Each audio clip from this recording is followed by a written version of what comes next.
ಸ್ನೇಹಿತರೆ, ಮೀಡಿಯಾ ಮಾಸ್ಟರ್ಸ್ಗೆ ಸ್ವಾಗತ ಸುಸ್ವಾಗತ. ಗೆಳೆಯರೆ, ಪ್ರಧಾನಿ ನರೇಂದ್ರ ಮೋದಿ ಅವರ ಯುಕ್ರೇನ್ ಪ್ರವಾಸ ಎರಡು ರೀತಿಯಲ್ಲಿ ಭಾರತಕ್ಕೆ ಲಾಭ ಮಾಡಿಕೊಡ್ತಾ ಇದೆ. ರಷ್ಯಾ ಹಾಗೂ ಯುಕ್ರೇನ್ ನಡುವಿನ ಯುದ್ಧವನ್ನು ನಿಲ್ಲಿಸುವ ನಿಟ್ಟಲ್ಲಿ ಭಾರತ ಮಧ್ಯಸ್ಥಿಕೆಯನ್ನು ವಹಿಸೋದಿಲ್ಲ ಅಂತ ಈ ಹಿಂದೆ ಭಾರತೀಯ ವಿದೇಶಾಂಗ ಇಲಾಖೆ ಹೇಳಿತ್ತು. ಆದರೆ ಶಾಂತಿ ಸ್ಥಾಪನೆಗಾಗಿ ವೈಯಕ್ತಿಕ ನೆಲೆಯಲ್ಲಿ ಎರಡೂ ದೇಶಗಳ ಜೊತೆ ಮಾತಾಡುವುದಾಗಿ ಮೋದಿ ಹೇಳಿದ್ದಾರೆ. ಇನ್ನು ಅಲ್ಲಿ ಯುಕ್ರೇನ್ ಅಧ್ಯಕ್ಷನನ್ನು ತಬ್ಬಿ ಮಕ್ಕಳ ಮೇಲಿನ ದಾಳಿ ನನ್ನ ಹೃದಯವನ್ನು ದುಃಖದಿಂದ ಹಿಂಡಿ ಹಾಕ್ತಾ ಇದೆ ಅಂತ ಹೇಳಿದ ಮೋದಿ ಮಾತುಗಳು ಪಶ್ಚಿಮದ ದೇಶಗಳಿಗೆ ಭಾರತದ ಬಗ್ಗೆ ಪ್ರೀತಿ ಉಕ್ಕೋ ಹಾಗೆ ಮಾಡ್ತಾ ಇದ್ರೆ, ಮತ್ತೊಂದು ಕಡೆ ತಮ್ಮ ಯುಕ್ರೇನ್ ಭೇಟಿಯ ಸಂದರ್ಭದಲ್ಲಿ ಕೂಡ ಎಲ್ಲೂ ರಷ್ಯಾ ದಾಳಿಯನ್ನ ಖಂಡಿಸೋದಿಕ್ಕೆ ಹೋಗದೆ, ರಷ್ಯಾ ವಿರುದ್ಧ ಮಾತನಾಡದೆ ಮೋದಿ ಎರಡೂ ದೇಶಗಳ ಮನಗೆಲ್ಲೋ ಪ್ರಯತ್ನವನ್ನು ಮಾಡಿದ್ದಾರೆ. ಇದರ ನಡುವೆ ಅಮೆರಿಕ ಹಾಗೂ ಭಾರತದ ನಡುವೆ ಬಹು ನಿರೀಕ್ಷಿತ ಹಾಗೂ ಅತಿ ಮಹತ್ವದ ಸೋಸಾ ಅಗ್ರಿಮೆಂಟ್ಗೆ ಸಹಿ ಬಿದ್ದಿದೆ. ಜೊತೆಗೆ ಭಾರತಕ್ಕೆ ಆಂಟಿ ಸಬ್ಮರಿನ್ ಆಯುಧಗಳನ್ನು ಕೊಡೋದಕ್ಕೆ ಕೂಡ ಅಮೆರಿಕ ಒಪ್ಪಿಗೆಯನ್ನು ಸೂಚಿಸಿದೆ. ಹಾಗಾದ್ರೆ ಮೋದಿ ಯುಕ್ರೇನ್ ಪ್ರವಾಸದ ಹೈಲೈಟ್ಸ್ ಏನು, ಸೋಸಾ ಅಗ್ರಿಮೆಂಟ್ ಏನು, ಬನ್ನಿ ನೋಡೋಣ.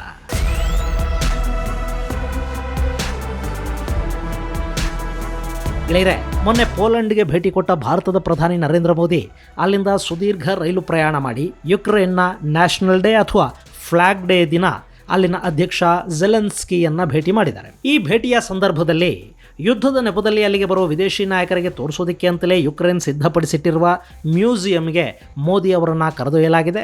ಅದರಲ್ಲಿ ರಷ್ಯಾ ದಾಳಿಯಲ್ಲಿ ಸಾವಿಗೀಡಾದ ಮಕ್ಕಳ ಭಾವಚಿತ್ರಗಳು, ಅವರ ವಸ್ತುಗಳು, ಆಟಿಕೆಗಳನ್ನು ಜೋಡಿಸಿಟ್ಟಿದ್ದಾರೆ. ಅದನ್ನು ನೋಡಿ ಮೋದಿ ಭಾವುಕರಾಗ್ತಾರೆ. ಒಂದು ಹಂತದಲ್ಲಿ ಯುಕ್ರೇನ್ ಅಧ್ಯಕ್ಷನ ಹೆಗಲ ಮೇಲೆ ಸಾಂತ್ವನದ ಕೈ ಹಾಕ್ತಾರೆ. ಇದೆಲ್ಲವನ್ನ ನೋಡಿ ನನ್ನ ಹೃದಯ ಭಾರವಾಗ್ತಿದೆ ಅಂತ ಹೇಳ್ತಾರೆ. ಮತ್ತು ಭಾರತ ಈ ಹಿಂದಿನಿಂದ ಕೂಡ ರಷ್ಯಾ ಯುಕ್ರೇನ್ ಯುದ್ಧದ ವಿಷಯ ನಮಗೆ ಹಾಕಬೇಕು ಅನ್ನೋ ಥರ ತಟಸ್ಥವಾಗಿ ಉಳಿದಿಲ್ಲ.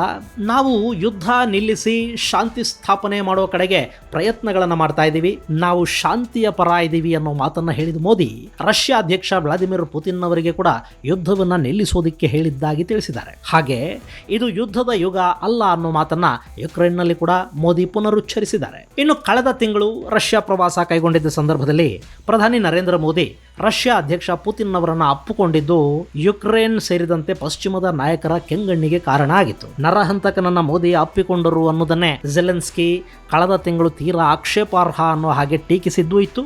ಈಗ ಯುಕ್ರೇನ್ ಪ್ರವಾಸದಲ್ಲಿ ಮೋದಿ ಅದೇ ಥರ ಝೆಲೆನ್ಸ್ಕಿಯನ್ನು ಕೂಡ ಬಾಚಿ ತಬ್ಬಿಕೊಂಡಿದ್ದಾರೆ. ಪುತಿನ್ ಅವರನ್ನು ತಬ್ಬಿದ ಬಾಹುಗಳೇ ಈಗ ಝೆಲೆನ್ಸ್ಕಿ ಅವರನ್ನು ತಬ್ಬಿವೆ. ಹಾಗೆ ಮೋದಿ ರಷ್ಯಾಗೆ ಭೇಟಿ ಕೊಟ್ಟ ಸಂದರ್ಭದಲ್ಲೇ ರಷ್ಯಾ ಯುಕ್ರೇನಿನ ಆಸ್ಪತ್ರೆಯೊಂದರ ಮೇಲೆ ದಾಳಿ ಮಾಡಿತ್ತು. ಅವತ್ತು ಮೋದಿ ರಷ್ಯಾದ ನೆಲದಲ್ಲಿ ನಿಂತು ಮಕ್ಕಳ ಸಾವುಗಳು ಮನಸ್ಸನ್ನ ಕಲಕಿ ಹಾಕತ್ವೆ ಅಂತ ಹೇಳಿದ್ರು. ಅದೇ ಮಾತನ್ನ ಯುಕ್ರೇನ್ನಲ್ಲಿ ಕೂಡ ಪುನರುಚ್ಚರಿಸಿದ್ದಾರೆ. ಇನ್ನು ಝೆಲೆನ್ಸ್ಕಿ ಭಾರತ ಮನಸ್ಸು ಮಾಡಿದ್ರೆ ಈ ಯುದ್ಧವನ್ನು ನಿಲ್ಲಿಸೋದಕ್ಕೆ ಸಾಧ್ಯವಾಗುತ್ತೆ ಅಂತ ಹೇಳಿರೋದು ಅಷ್ಟೇ ಅಲ್ಲದೆ, ರಷ್ಯಾದಿಂದ ನೀವು ಖರೀದಿ ಮಾಡ್ತಾ ಇರೋ ತೈಲವನ್ನು ನಿಲ್ಲಿಸಿದ್ರೆ ರಷ್ಯಾದ ಆರ್ಥಿಕ ಮೂಲವನ್ನ ಕತ್ತರಿಸಿದ ಹಾಗಾಗತ್ತೆ ಅನ್ನೋ ಮಾತನ್ನ ಮತ್ತೊಮ್ಮೆ ಹೇಳಿದ್ದಾರೆ. ಒಮ್ಮೆ ಭಾರತಕ್ಕೆ ಬರುವ ಇಂಗಿತವನ್ನು ಕೂಡ ಝೆಲೆನ್ಸ್ಕಿ ವ್ಯಕ್ತಪಡಿಸಿದ್ದಾರೆ.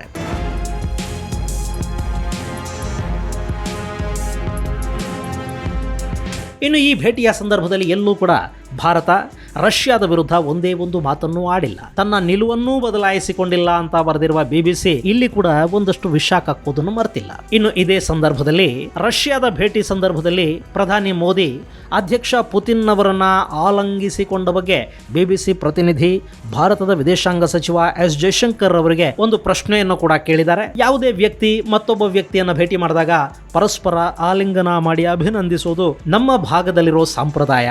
ಇದರ ಪರಿಚಯ ನಿಮಗೆ ಅಂದ್ರೆ ಪಶ್ಚಿಮದವರಿಗೆ ಇಲ್ಲದ ಕಾರಣ ಇದು ನಿಮಗೆ ವಿಚಿತ್ರವಾಗಿ ಕಾಣಿಸಬಹುದು. ಆದರೆ ಪುತಿನ್ ಅವರನ್ನ ಆಲಂಗಿಸಿಕೊಂಡ ಹಾಗೆ ಮೋದಿ ಝೆಲೆನ್ಸ್ಕಿ ಅವರನ್ನ ಕೂಡ ತಬ್ಬಿಕೊಂಡಿದ್ದಾರೆ. ವಿಶ್ವದ ಬೇರೆ ಬೇರೆ ನಾಯಕರನ್ನ ಭೇಟಿ ಮಾಡುವಾಗಲೂ ಅವರು ಹಾಗೆ ಮಾಡ್ತಾರೆ, ಅದು ಸಂಪ್ರದಾಯ.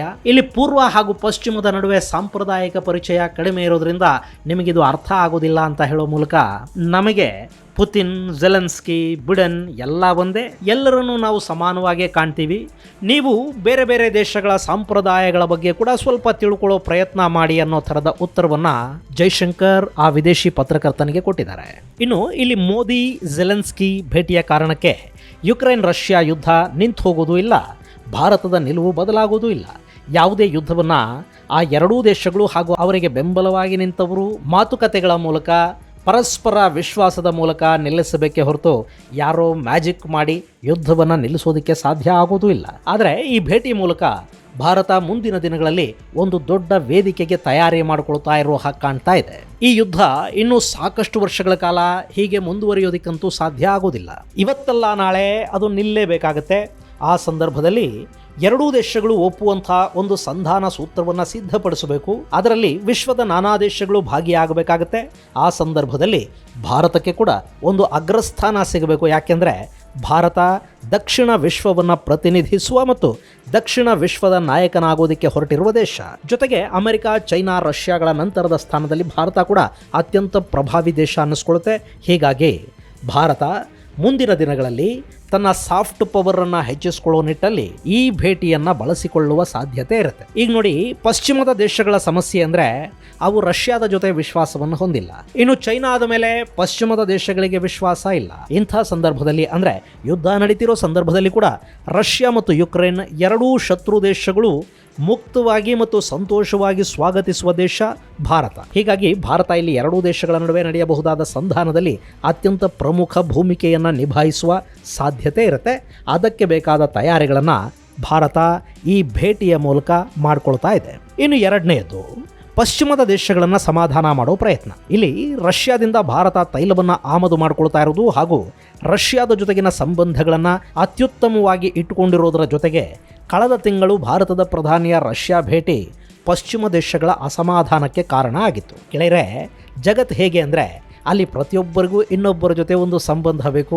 ಒಬ್ಬರು ಮತ್ತೊಬ್ಬರ ಮೇಲೆ ನೇರವಾಗಿ ಅಥವಾ ಪರೋಕ್ಷವಾಗಿ ಡಿಪೆಂಡ್ ಆಗೇ ಇರ್ತಾರೆ. ಕೆಲವರು ಗುಂಪುಗಳಲ್ಲಿ ಗುರುತಿಸ್ಕೊಳ್ತಾರೆ, ಮತ್ತೆ ಕೆಲವರು ಎಲ್ಲಿರ್ತಾರೋ ಅಲ್ಲಿ ಗುಂಪುಗಳೇ ಸೇರುತ್ತವೆ. ಭಾರತ ಇಲ್ಲಿ ಜಗತ್ತಿನ ಎಲ್ಲ ದೇಶಗಳ ಜೊತೆಗಿನ ಸಂಬಂಧಗಳನ್ನು ಉತ್ತಮವಾಗಿ ಇಟ್ಕೊಳ್ಳೋದಕ್ಕೆ ಬಯಸುತ್ತೆ. ಹಾಗಾದಾಗ ಮಾತ್ರ ಭಾರತಕ್ಕೆ ಲಾಭ ಆಗೋದು. ಹೀಗಾಗಿ ಪಶ್ಚಿಮವನ್ನು ಕಳ್ಕೊಳ್ಳೋದಕ್ಕೆ ಭಾರತ ಇಷ್ಟಪಡೋದಿಲ್ಲ. ಸೊ ರಷ್ಯಾಗೆ ಹೋಗಿ ಬಂದು ಬೆನ್ನಲ್ಲೇ ಯುಕ್ರೇನಿಗೆ ಕೂಡ ಭಾರತದ ಪ್ರಧಾನಿ ಭೇಟಿ ಕೊಡ್ತಾ ಇರೋದು ಪಶ್ಚಿಮದ ದೇಶಗಳನ್ನು ಖುಷಿಪಡಿಸ್ತಾ ಇದೆ. ಜೊತೆಗೆ ಭಾರತದಂಥ ದೊಡ್ಡ ಪ್ರಜಾಪ್ರಭುತ್ವ ದೇಶ ಯುಕ್ರೇನಿಗೆ ಬಂದು ಅಲ್ಲಿನ ಜನರ ಕಣ್ಣೀರಲ್ಲಿ ನಾವು ಕೂಡ ಭಾಗಿಯಾಗ್ತಾ ಇದ್ದೀವಿ ಅಂತ ಹೇಳಿ ಅಲ್ಲಿನ ಅಧ್ಯಕ್ಷನ ಹೆಗಲ ಮೇಲೆ ಕೈ ಹಾಕಿ ನಮ್ಮ ಹೃದಯ ಈ ಯುದ್ಧದಿಂದ, ಇಲ್ಲಿನ ನರಮೇಧದಿಂದ ಭಾರವಾಗ್ತಾ ಇದೆ ಅಂತ ಹೇಳ್ತಾ ನಿಮ್ಮ ನೆರವಿಗೆ ನಾವಿದ್ದೀವಿ, ನಿಮ್ಮ ದುಃಖದಲ್ಲಿ ನಾವೂ ಭಾಗಿಗಳು ಅಂತ ಹೇಳೋದಿದೆಯಲ್ಲ, ಇದು ಯುಕ್ರೇನಿನ ಜನರ ಕಣ್ಣಲ್ಲಿ ಆ ದೇಶದ ವಿದೇಶಾಂಗ ನೀತಿಯ ಗೆಲುವು ಅಂತ ಅನ್ನಿಸ್ಕೊಳುತ್ತೆ. ಅಲ್ಲಿಗೆ ಯುಕ್ರೇನ್ ಕೂಡ ಖುಷಿಯಾಗತ್ತೆ.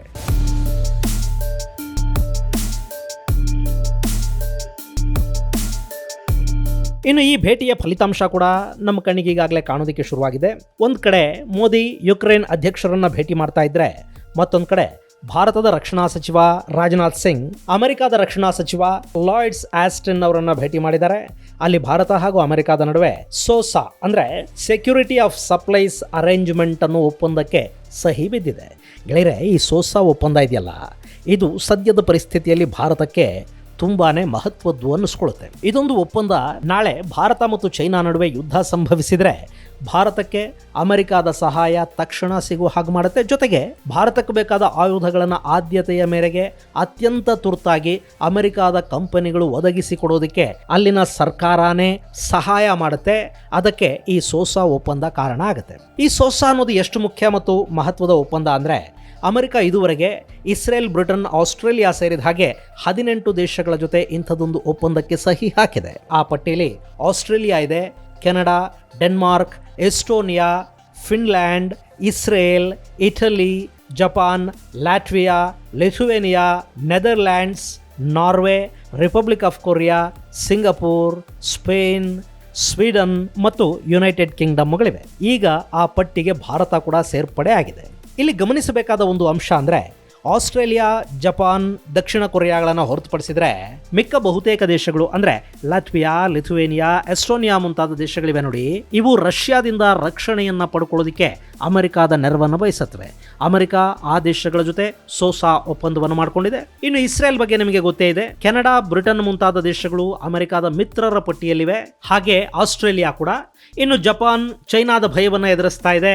ದಕ್ಷಿಣ ಕೊರಿಯಾ ಉತ್ತರ ಕೊರಿಯಾದ ಆತಂಕವನ್ನು ಎದುರಿಸ್ತಾ ಇದೆ. ಹೀಗಾಗಿ ಆ ದೇಶಗಳಿಗೂ ಅಮೆರಿಕ ರಕ್ಷಣಾ ಸಹಾಯವನ್ನು ಮಾಡುವ ಒಪ್ಪಂದವನ್ನು ಮಾಡಿಕೊಂಡಿದೆ. ಈಗ ಇಂಡೋ ಪೆಸಿಫಿಕ್ ಭಾಗದ ಅತ್ಯಂತ ಬಲಿಷ್ಠ ಮತ್ತು ಅಮೆರಿಕದ ಅತ್ಯಂತ ಅಗತ್ಯದ ಮಿತ್ರ ಭಾರತ ಕೂಡ ಸೋಸಾಗೆ ಸಹಿ ಹಾಕಿದ್ದು, ಇದರಿಂದ ನಮಗೆ ಅತ್ಯಗತ್ಯ ಸಂದರ್ಭಗಳಲ್ಲಿ ರಕ್ಷಣಾ ಸಾಮಗ್ರಿಗಳ ಸಹಾಯ ಅಮೆರಿಕದಿಂದ ಒದಗಿ ಬರುತ್ತೆ. ಆದರೆ ಈ ಸೋಸಾ ಒಪ್ಪಂದಕ್ಕೆ ಸಹಿ ಹಾಕಿದ ಕೂಡಲೇ ಅಮೆರಿಕ ಅಗತ್ಯ ಸಂದರ್ಭದಲ್ಲಿ ಆಯುಧಗಳನ್ನು ಕೊಡಲೇಬೇಕು ಅನ್ನೋದು ಕಡ್ಡಾಯ ಏನಲ್ಲ.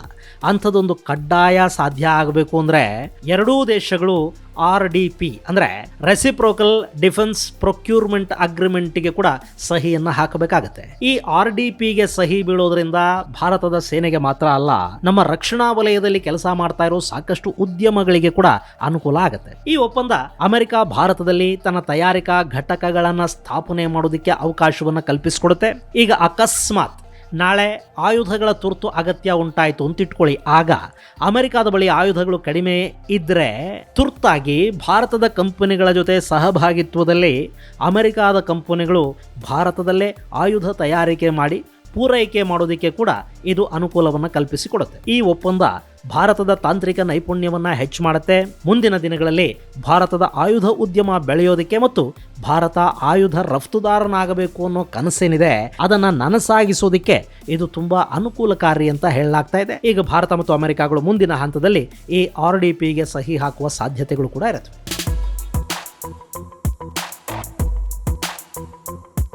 ಇನ್ನು ಇದೇ ಸಂದರ್ಭದಲ್ಲಿ ಭಾರತಕ್ಕೆ ಬೇಕಾದ ಸೋನು ಬಾಯ್ಗಳನ್ನು ಕೊಡೋದಕ್ಕೆ ಅಮೆರಿಕದ ವಿದೇಶಾಂಗ ಇಲಾಖೆ ಒಪ್ಪಿಗೆಯನ್ನು ಸೂಚಿಸಿದೆ. ಗೆಳೆಯರೆ, ಇದು ಆಂಟಿ ಸಬ್ಮರಿನ್ ಆಯುಧ. ಹೆಲಿಕಾಪ್ಟರ್ ಹಾಗೂ ಯುದ್ಧ ಹಡಗುಗಳ ಮೂಲಕ ಸಬ್ಮರಿನ್ ಮೂಲಕ ಕೂಡ ಲಾಂಚ್ ಮಾಡಬಹುದಾದ ಶತ್ರು ಸಬ್ಮರಿನ್ಗಳನ್ನು ಹೊಡೆದು ಉರುಳಿಸೋದಕ್ಕೆ ಬಳಸುವ ಈ ಆಂಟಿ ಸಬ್ಮರಿನ್ ವೆಪನ್ ಖರೀದಿಗೆ ಭಾರತ ಆಸಕ್ತಿಯನ್ನು ತೋರಿತ್ತು. ಈಗ ಅಮೆರಿಕ ಸುಮಾರು $52 ಮಿಲಿಯನ್ ಮೌಲ್ಯದ ಸೋನು ಬಾಯ್ಗಳನ್ನು ಭಾರತಕ್ಕೆ ಕೊಡೋದಕ್ಕೆ ಅನುಮೋದನೆಯನ್ನು ಕೊಟ್ಟಿದೆ. ಇದು ಭಾರತೀಯ ನೌಕಾಪಡೆಗೆ ಹೆಚ್ಚಿನ ಶಕ್ತಿಯನ್ನು ತುಂಬುತ್ತೆ ಅಂತ ಭಾವಿಸಲಾಗ್ತಾ ಇದೆ. ಇದು ಗೆಳೆಯರೆ ಭಾರತದ ಪ್ರಧಾನಿಯ ಯುಕ್ರೇನ್ ಪ್ರವಾಸ ಹಾಗೂ ಭಾರತ ಅಮೆರಿಕ ನಡುವಿನ ಮಹತ್ವದ ರಕ್ಷಣಾ ಒಪ್ಪಂದಕ್ಕೆ ಸಂಬಂಧಪಟ್ಟ ಒಂದಷ್ಟು ಮಾಹಿತಿ. ಮುಂದಿನ ಸಂಚಿಕೆಯಲ್ಲಿ ಮತ್ತಷ್ಟು ವಿಶೇಷಗಳ ಜೊತೆ ಮತ್ತೆ ಭೇಟಿಯಾಗೋಣ. ಅಲ್ಲಿವರೆಗೆ ಜೈ ಹಿಂದ್, ಜೈ ಕರ್ನಾಟಕ.